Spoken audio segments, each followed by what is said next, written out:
private sector must come forward and be involved. And a continental business leader, Tony Elumelu, tells a gathering of young leaders that the struggle for progress and inclusion is one they must fight to the end for. We must seize the opportunity. That is what smart people do. When smart people get opportunities, they exploit it fully. And we will not be exploiting this if in some years to come, Africa remains the way it has always been. We have natural resources. We also have demographic structure that, if well harnessed, can actually confer a competitive advantage on us as a continent in the 21st century. But we're not doing all that we need to do. So your generation should be a different generation. It should not be a talk generation. It should not be a generation that knows only how to complain, but unable to change things when opportunity arises.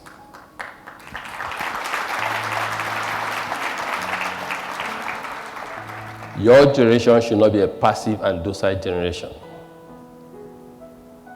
We know in Canada, a man under the age of 39, Trudeau, is the Prime Minister President there. In France, Macron just came up. And so if my generation is wasted and those ahead came before us, your generation should be different. And don't ever use my generation as a yardstick for not doing what you should be doing.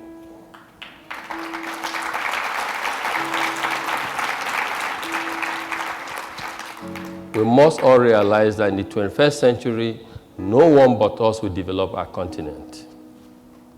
And if we have failed to play that role, you must do things differently because you're better informed. And the age you're operating is an age of empowerment.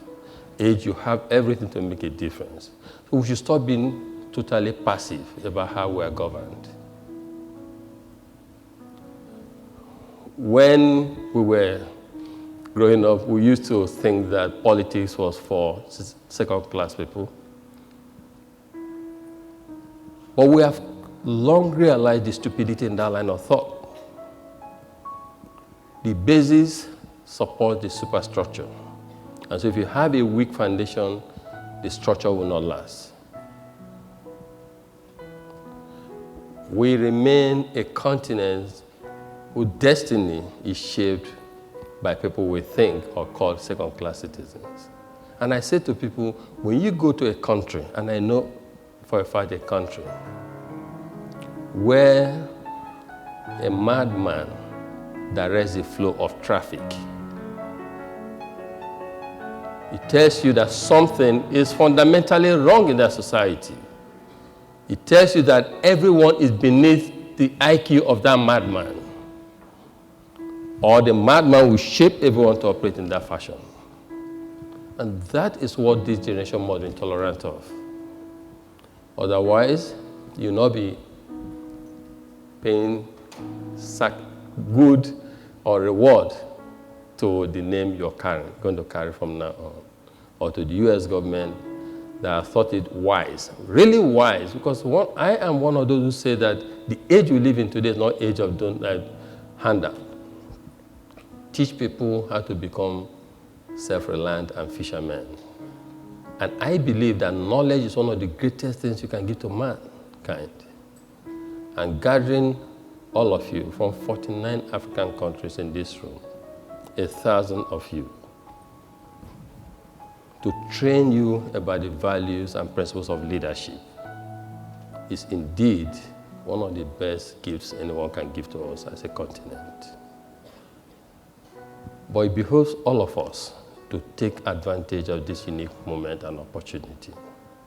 And so as we go back to our respective places, you must make certain resolutions. First, you should tell yourself that this is just the beginning. This is a call to action. Being called a Mandela Fellow is a call to action. and that you will fulfill that action. 2, you must tell yourself that leadership is not just about presidents, political leaders, and that leadership occurs at every level. There's so much that every one of us can do at a time like this, and you must play your own part in making this happen. I'm told that in the gathering we'll have entrepreneurs, we'll have people in public sector, NGO world, civil society, etc. I was discussing with some of my colleagues last week, and I said, society that lacks pressure groups cannot survive. And that is what I see in most African countries. We must hold ourselves totally accountable. South Africa did not get independence on a platter of gold. You know, and this is why I say this generation should be a different type of generation. We need to demand what is good for us. We are ruled by people who have biologically how many more years to live.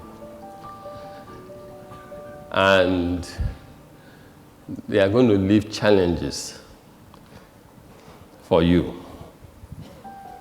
You know, average biological age, let's say 70 or 80, you have, by God's grace, say 50 more years to live. And we are being doomed and, you know, misled by people who have less than 10 more years on earth. So it calls to question a lot. And this generation does not even know the level of power that you have. We live in a digital age where most, in fact, in Africa in particular, those who are under the age of 30, we're told, constitute 60% of our population. So there's power to effect changes, positive changes, but just that it takes time for people to realize the power that they have. And the old politicians are manipulating and exploiting this weakness. And so if you're Mandela Fellows, you must always remember what Mandela stood for. And in the context of what we are suffering today, his era was era of political apartheid. Today's era, in fact, it's arguable. People can tell you, I don't even care if there's apartheid or not, so long I can eat my 3 square meals and send children to school. Today, it's getting difficult for some people to have 3 square meals and send children to school.